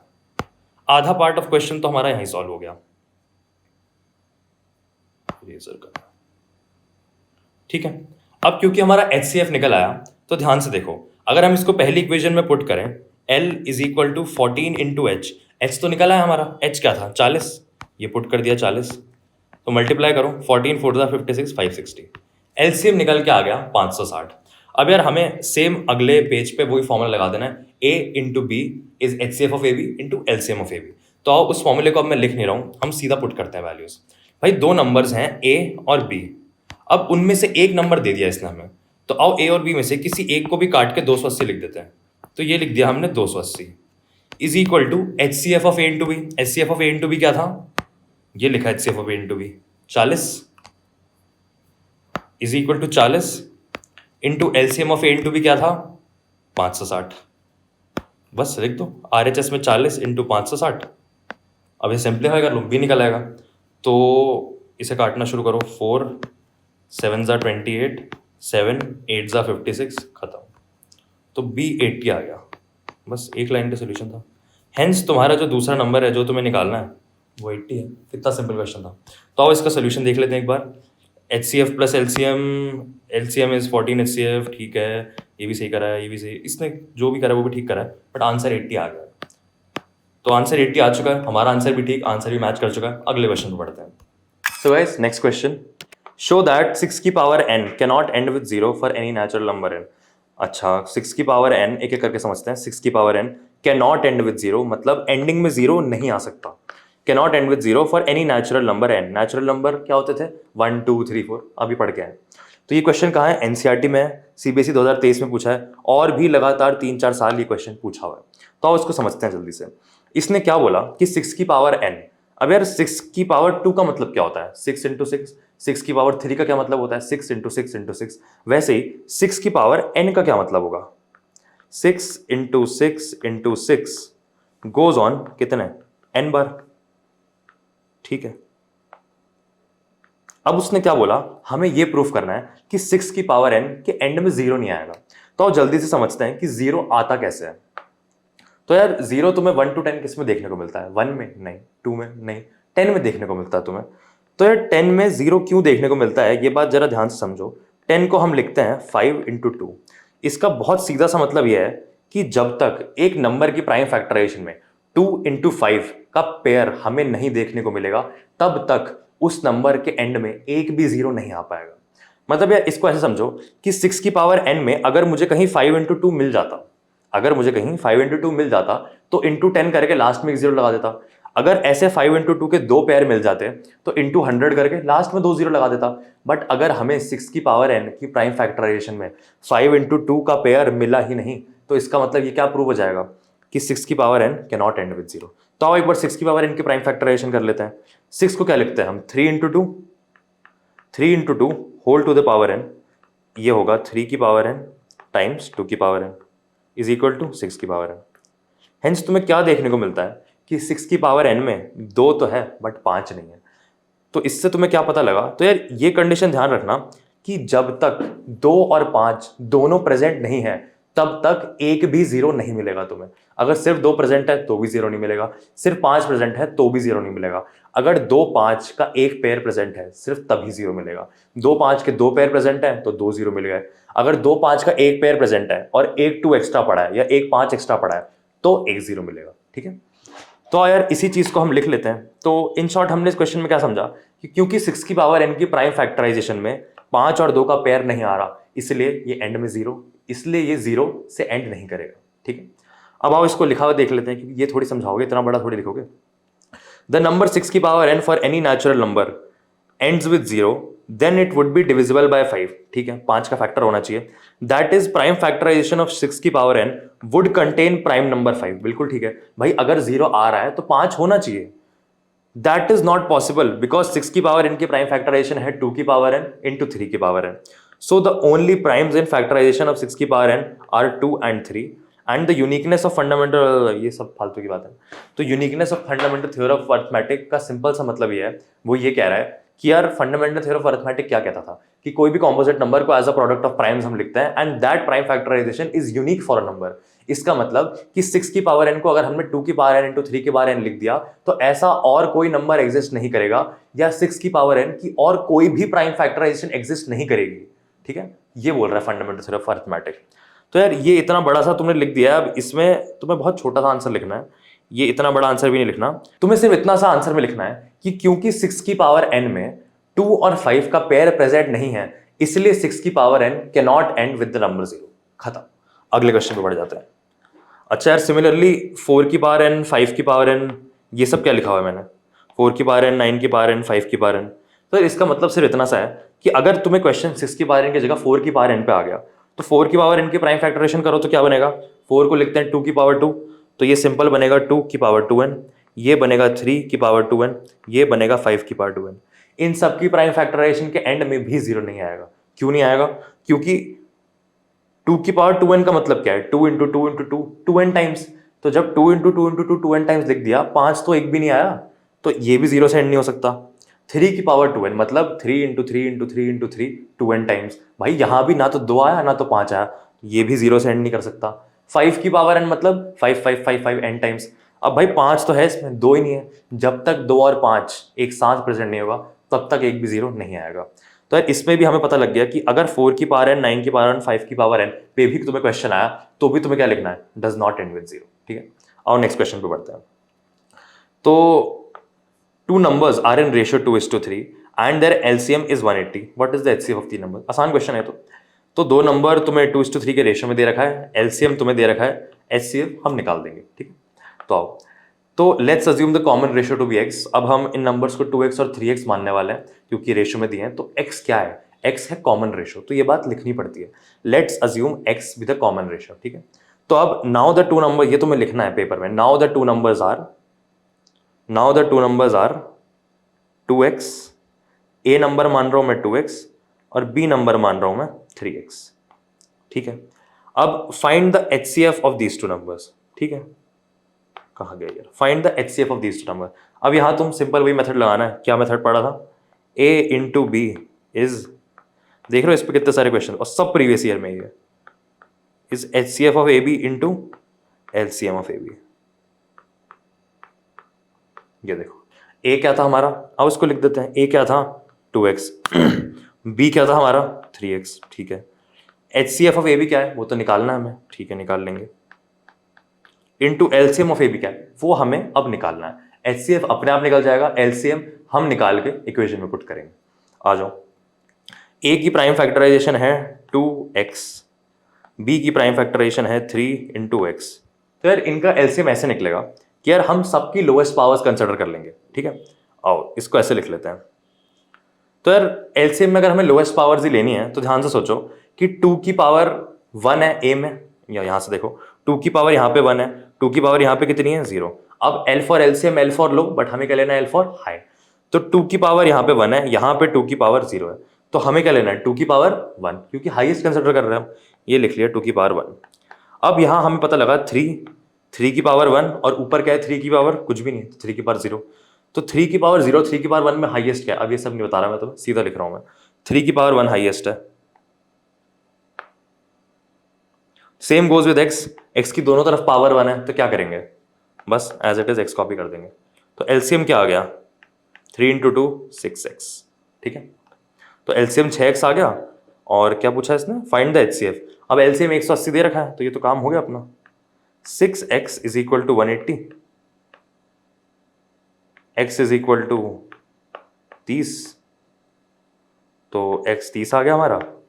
इसके बाद हम इसी इक्वेशन में पुट कर देंगे, तो 6x square is equal to HCF into 180, ठीक है। x की वैल्यू हमने डाल दी 30, तो 6 इंटू 30 डिवाइड बाई 180 को नीचे लेगा। HCF क्या है, काट दो बस अब इसे।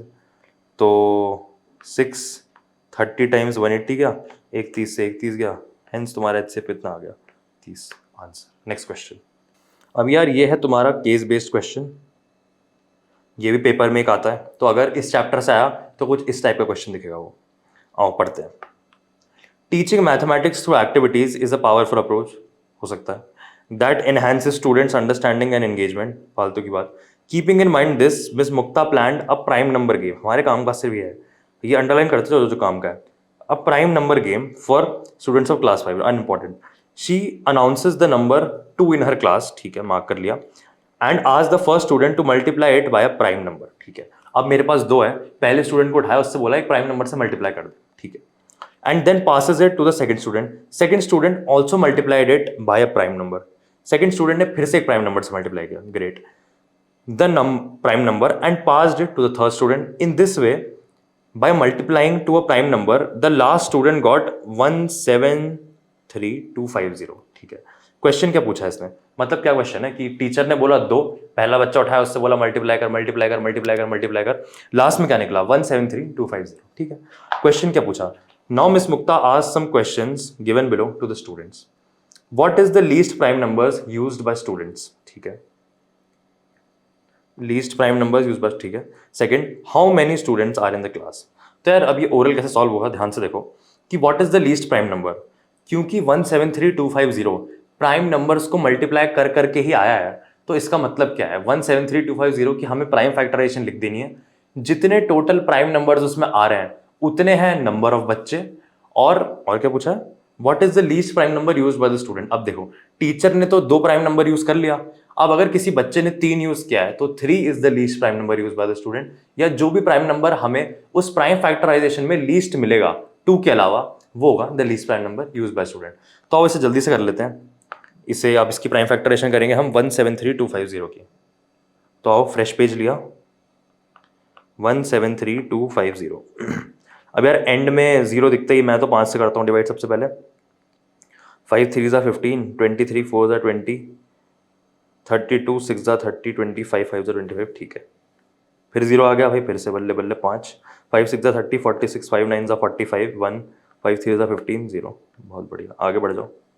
5 1 ज़ा 5, 1 9 19, 5 3 ज़ा 15, 43 8 ज़ा 40, क्या 5 1 ज़ा 5, 5 3 ज़ा 15, 43 8 ज़ा 40, 30, 5 6 ज़ा 30, ठीक है।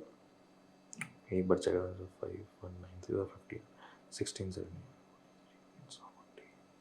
ठीक है। अब 1386 आ रहा है, तो अब इसको ऐड करके देखते हैं क्या पता 3 से डिविजिबल हो। 3 + 1 4, 4 और 8 12, 12 6 18, बिल्कुल है 3 से डिविजिबल, कर दो। 3 4 ज़ा 12, 1 8, 3 6 ज़ा 18, 3 2 ज़ा 6, 462। ये किससे जा रहा है, फिर से चेक करते हैं सम 3 से डिविजिबल है कि नहीं है। 6 4 10 2 12, बिल्कुल 3 से डिविजिबल है। 3 1 ज़ा 3, 1 6 3, 5 ज़ा 15, 1 3 4 ज़ा 12, 154 चेक करते हैं, 5 4 9 और 10, 3 से डिविजिबल नहीं है, ठीक है। अब एक काम करते हैं, 2 से डिवाइड कर देते हैं, क्योंकि एंड में तो है ही 4, 2 77, हाँ, अब ये तो पता ही है हमें ये कैसा आता है, एक बार 7 से और एक बार 11 से। ये आ गई प्राइम फैक्टर, देखो कितनी आसान थी। तो डरना नहीं है बड़ा नंबर देख के, ठीक है। प्राइम फैक्टराइजेशन सबकी आसान होती है। ये 1 2 3 4 6 डिजिट के नंबर की प्राइम फैक्टराइजेशन इतनी सिंपल आई, ठीक है। तो अब इसे लिख लेते हैं, 173250 इज इक्वल टू 2 कितनी बार यूज हुआ, एक ही बार, ठीक है, 2 लिख लिया, इनटू 3 कितनी बार यूज हुआ, 3 हुआ एक बार 2 बार, ठीक है, 3 की बार 2, ठीक। फिर बात करो 5 की, 5 कितनी बार यूज हुआ, 1 2 3, 5 हुआ 3 बार यूज, 5 की बार 3 लिख दिया, एक बार 7 यूज हुआ, एक बार 11 यूज हुआ, ठीक है। तो अब क्या क्वेश्चन पूछा, what is the least prime number used by students. अब ध्यान से सुनना, अगर तो हम पूछते what is the least prime number used, तो आंसर क्या होता हमारा 2, क्योंकि 2 ही वो लीस्ट प्राइम नंबर है जो पूरे प्राइम फैक्टराइजेशन में यूज हुआ है। बट पूछा क्या है, what is the least prime number used by the students, तो मतलब बच्चों ने कौन सा लीस्ट प्राइम नंबर यूज किया है। तो least prime number used by students is 3, क्योंकि भाई 2 टीचर ने दिया था, 2 बच्चे ने नहीं दिया था। अगर यहाँ पे 2 की पावर में मुझे कुछ और मिलता तो मैं एक बार को ये मानता कि भाई टीचर ने तो 2 यूज किया है बट बच्चे ने भी 2 यूज किया है, इसलिए 2 is the least prime number use by student. But यहाँ पे least prime number use by student is 3, ठीक है। Next question, how many students are in the class. अब ध्यान सुनो, एक बच्चे ने अगर प्राइम नंबर से ही मल्टीप्लाई किया है तो 2 के अलावा जितनी भी बार वो मल्टीप्लाई हुआ है उतने are the number of students in the class, बस। तो बस ये करना है तुम्हें, how many students are in the class. 2 को छोड़ दो भाई, 2 को छोड़, 2 तो टीचर ने दिया है, तो 2 बच्चे तो वो रहे जिन्होंने 3 दिया, 3 बच्चों ने मुझे 5 दिया, एक बच्चे ने मुझे 7 दिया और एक बच्चे ने मुझे 11 दिया। टोटल नंबर ऑफ स्टूडेंट्स कितने आए, 2 3 5 6 और 7, तो there are total 7 students in the class, ठीक है। तो आओ यार अब नेक्स्ट क्वेश्चन पढ़ते हैं, ठीक है। तो ये भी आसान क्वेश्चन है। In a teachers workshop, teacher की वर्कशॉप हो रही होगी, the number of teachers teaching French, Hindi and English are 48 80 and 144, ठीक है, रिस्पेक्टिवली। मतलब फ्रेंच 48 पढ़ा रही है, हिंदी 80 पढ़ा रही है, इंग्लिश 144 पढ़ा रही है, ठीक है। Find the minimum number of rooms required if in each room same number of teachers are seated and all of them teach the same subject. अब इसने क्या बोला कि हमें पहले तो टोटल नंबर ऑफ रूम्स निकालना है, बट हर एक रूम में सेम नंबर ऑफ टीचर बैठी है और वो जो टीचर्स एक रूम में बैठी है वो सारी सेम सब्जेक्ट पढ़ाती हैं। तो रूम तो हम तब निकालेंगे जब हमें पता होगा उस एक रूम में टीचर कितनी बैठी है। तो आओ पहले ये निकालते हैं कि उस एक रूम में कितनी टीचर्स बैठी हुई है। मतलब वो नंबर क्या है कि sir x is the number of teachers और हर रूम में एक्स ही टीचर्स बैठे हैं, तो पहले वो एक्स निकालते हैं। आओ, तो यार अब तुम्हें पता लग गया कि 48 फ्रेंच पढ़ा रही हैं, 80 हिंदी पढ़ा रही हैं, 144 इंग्लिश पढ़ा रही हैं। तो तुम ये समझ में आ रहे हो कि ऐसा तो कभी नहीं होगा कि 48 रूम्स हो जाएंगे कि भाई टोटल 48 रूम्स है, हर रूम में मैंने एक टीचर बिठा दी, बेवकूफ़ी है। तो कभी ऐसा भी नहीं होगा कि 80 रूम ले लिए, 144 रूम्स ले लिए। तो तुम्हें ये भी पता लग गया कि टोटल नंबर ऑफ टीचर्स जो एक रूम में बैठने वाली हैं वो पक्का 48 80 और 144 से तो कम ही होंगी। और जैसे ही तुम्हें ये पता लगा कि ये इन तीनों से कम ही होगी, तुम्हारे दिमाग में हमारी शॉर्ट ट्रिक आ गई। शॉर्ट ट्रिक क्या बोलती है कि जैसे ही 2 या 3 गिवन नंबर्स से तुम्हें ये पता लग जाता है कि आंसर उनसे कम आने वाला है, तो तुम क्या निकालते हो, खुद बताओ तुम क्या निकालते हो। आवाज नहीं आई, तेज तेज। तो तुम HCF निकालते हो। तो आओ जल्दी से 48 80 और 144 का HCF निकाल के देख लेते हैं। ये लिखा HCF ऑफ 48 80 144 2 2 पावर 4 16। अच्छा, तो 16 teachers in each room. But ये तो क्वेश्चन पूछा ही नहीं। क्वेश्चन क्या पूछा है, find the minimum number of rooms required if in each room same number of teachers are seated and all of them teach the same subject. इसका मतलब क्या है, वो हम एक रूम में 16 टीचर बिठा रहे हैं और वो 16 की 16 टीचर या तो फ्रेंच ही पढ़ा रही होंगी, या तो इंग्लिश ही पढ़ा रही होंगी, या तो कौन सा तीसरा सब्जेक्ट है, या हिंदी पढ़ा रही होंगी। तो अब तुम ये सोचो कि टोटल 48 टीचर्स हैं, तुम 16 टीचर्स सेम सब्जेक्ट का एक रूम बना रहे हो, तो 48 टीचर्स एक रूम में 16 टीचर, तो फ्रेंच की टीचर रखने के लिए कितने रूम चाहिए तुम्हें, 48 डिवाइड बाय 16 कितने रूम हुए, 16 3 48।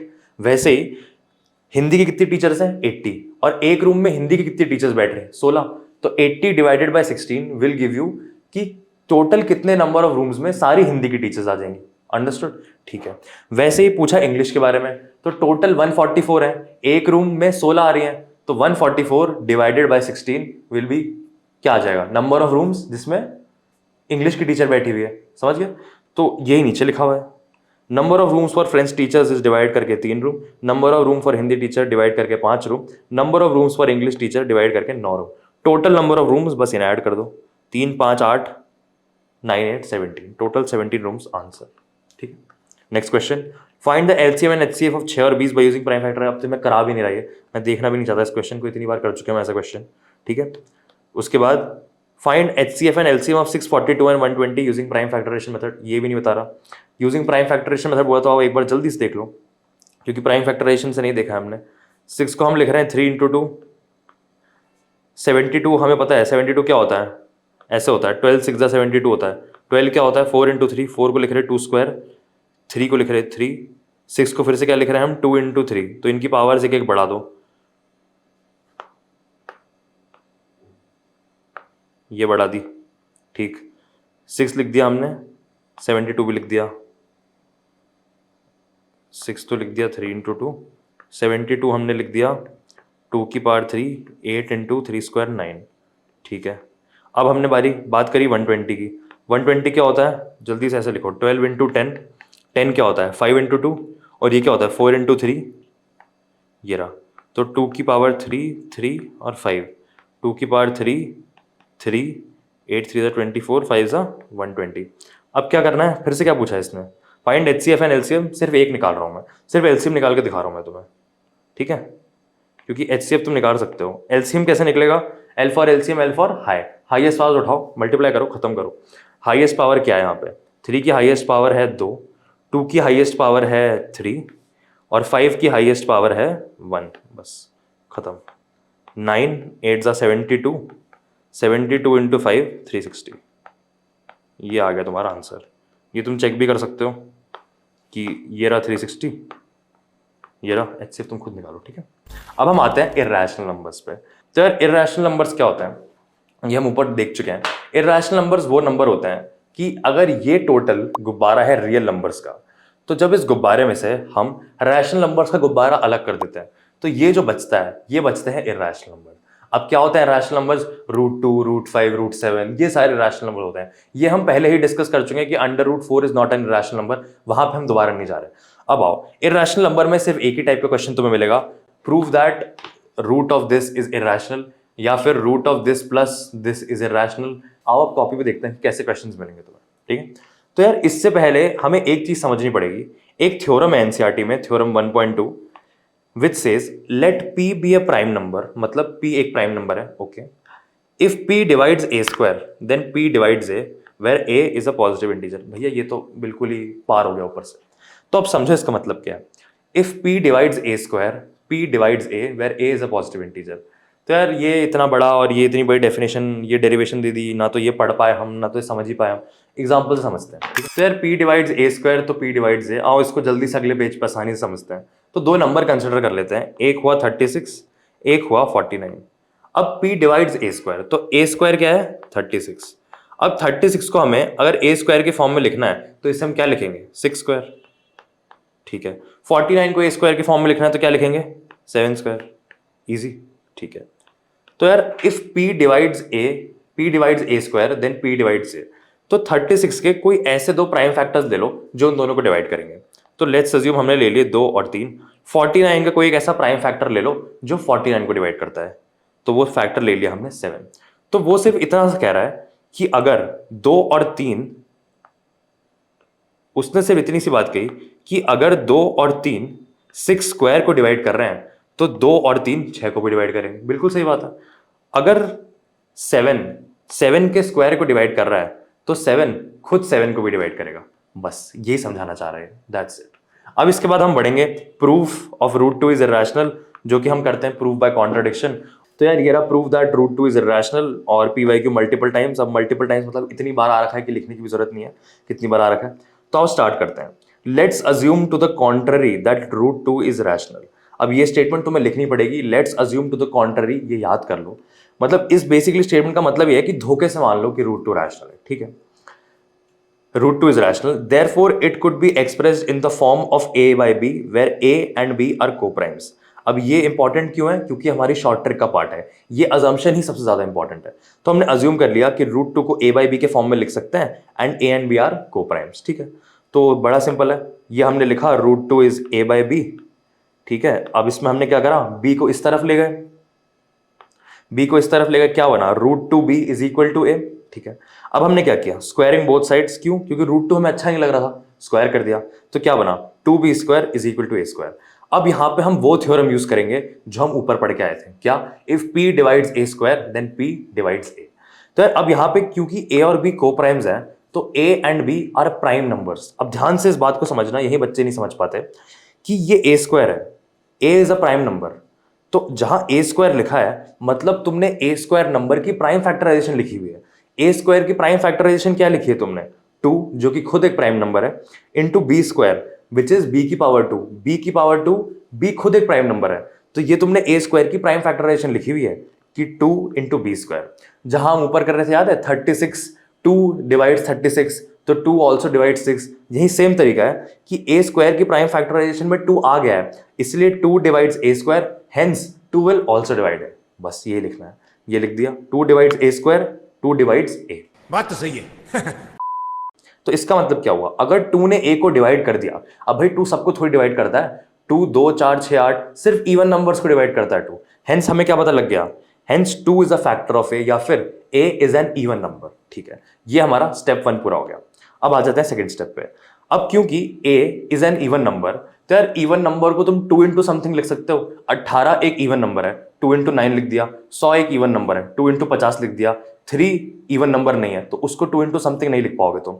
तो क्योंकि एक इवन नंबर है, तो हमने a को a is equal to 2m लिख दिया। 2 इंटू m, m क्या है, m इज एन इंटीजर, ठीक है। तो a को तुमने 2m लिख दिया। अब अगले स्टेप में तुमने क्या करा, फिर से इसका स्क्वायर कर दिया। ये स्टेप इंपॉर्टेंट है, क्योंकि अब जो तुमने स्क्वायर करा, a² is equal to 4m² आया, इस a² की वैल्यू को उठा के तुम्हें इक्वेशन 1 में पुट कर देना है। तो अब जब यहां पर तुम a² को 4m² पुट करोगे तो क्या आएगा, a² को हमने 4m² लिखा, इसको हमने इक्वेशन में पुट कर दिया, तो यहां पे क्या आया 2b² is equal to a² लिखा हुआ था। 2b² को हमने क्या रखा, 4m² लिख दिया, 2 से 2 काटा, क्या बचा b² is equal to 2m²। अब तुम्हारे चेहरे पे स्माइल आ जानी चाहिए, क्यों, क्योंकि जो काम हमने ऊपर a के साथ किया था वही काम हमने यहाँ b के साथ भी कर दिया है। b एक प्राइम नंबर है, b की प्राइम फैक्टराइजेशन क्या है 2 इंटू m²। अब m प्राइम है नहीं, डजेंट मैटर, बट b² की प्राइम फैक्टराइजेशन में 2 आ चुका है। इसका मतलब क्या है कि b भी एक इवन नंबर हो चुका है। इसका मतलब 2 डिवाइड्स b, ये लिख देते हैं 2 divides b², hence 2 divides a, 2 divides b।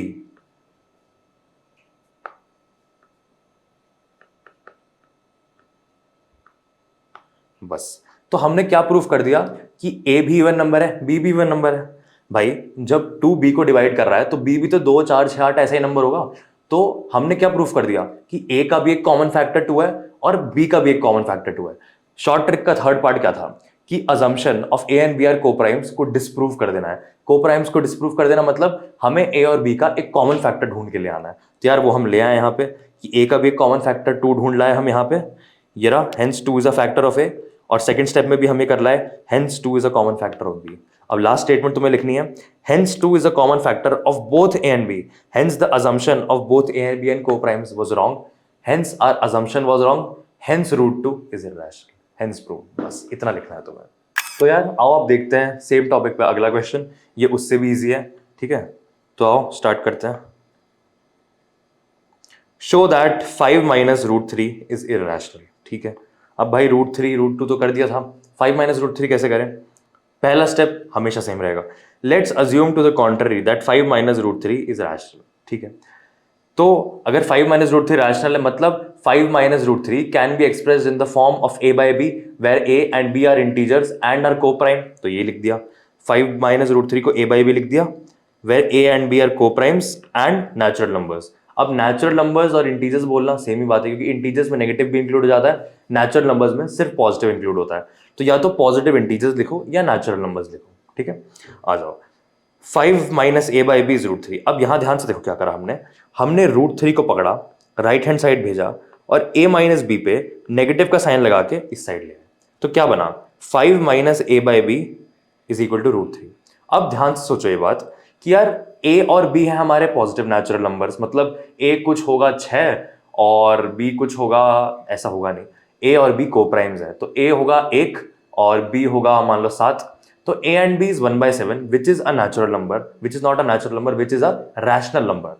तो 5 minus a by b, 5 minus a by b क्या होगा, 5 एक रैशनल नंबर है माइनस ए बाई बी जो कि 1/7, 3/5 कुछ भी, जब तक ए बाई बी को प्राइम्स हैं, जब तक ए बाई बी को प्राइम्स हैं, ए by b is a rational number. तो 5 minus a by b is a rational number, क्यों, क्योंकि a by b rational number है, तो 5 माइनस ए बाई बी भी रैशनल नंबर होगा। तो अब देखो लेफ्ट हैंड साइड में एक रैशनल नंबर है और राइट हैंड साइड में क्या है, एक इरैशनल नंबर है। यहां पे हम फिर से कॉन्ट्राडिक्ट कर गए। Since LHS is rational and RHS is irrational, इसके आगे तुम्हें लिखना है this contradicts our assumption of 5 minus √3 is rational, hence √3 is irrational. अब यार एक बहुत इंपॉर्टेंट बात है जो तुम्हें यहां पे समझनी है कि ये क्वेश्चन कितने नंबर में आ रहा है। अगर ये क्वेश्चन तुम्हें 5 या 6 नंबर में आ रहा है तो तुम्हें पहले क्या करना है, √3 को, जैसे हमने √2 को इरैशनल प्रूफ किया वैसे ही तुम्हें √3 को पहले लंबा सा प्रोसेस देके इरैशनल प्रूफ करना पड़ेगा। उसके बाद तुम ये करोगे कि let's assume 5 minus √3 is rational, 5 minus √3 is a by b, 5 minus a by b is √3।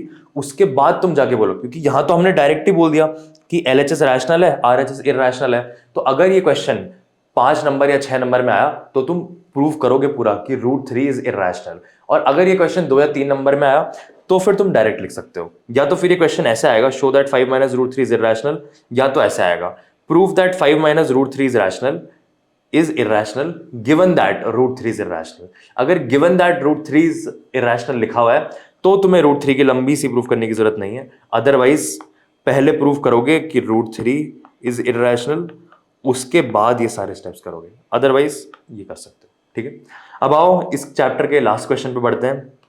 और यार ये भी यहाँ पे सेम चीज लिखी है, चाहो तो पढ़ सकते हो। चैप्टर का लास्ट पार्ट है show that 3√2 is irrational, same पहले जैसा क्वेश्चन है वही करेंगे। Let's assume to the contrary that 3√2 is rational. First step तो अक्रॉस सारे क्वेश्चन सेम है, let's assume to the contrary that 3√2 is rational, बिल्कुल ठीक है। तो फिर से क्या करा हमने, 3√2 को a बाई बी लिख दिया, where a and b are positive coprime integers. यहां पे हमने नेचुरल नंबर्स की जगह पॉजिटिव कोप्राइम इंटीजर्स लिख दिया, तो तुम्हारा पॉजिटिव इंटीजर भी कवर हो गया और कोप्राइम नेचुरल भी कवर हो गया। ठीक है, तो 3√2 को हमने a बाई बी लिख दिया। अब सोचो क्योंकि a by b positive integers हैं या नेचुरल नंबर्स हैं, तो a बाई बी फिर से कुछ ऐसी होगा 3/5, 3/7, 1/7 ऐसा कुछ होगा a बाई बी। तो फिर से क्या हुआ, अब खुद सोचो कि a बाई बी मतलब 1/7, 3/5, 5/3 ये एक रैशनल नंबर है। तो हमने क्या करा इसके बाद जाके 3√2 इज a बाई बी, 3√2 के 3 को हमने डिनोमिनेटर में भेज दिया, तो बचा क्या, √2 इज a बाई 3b।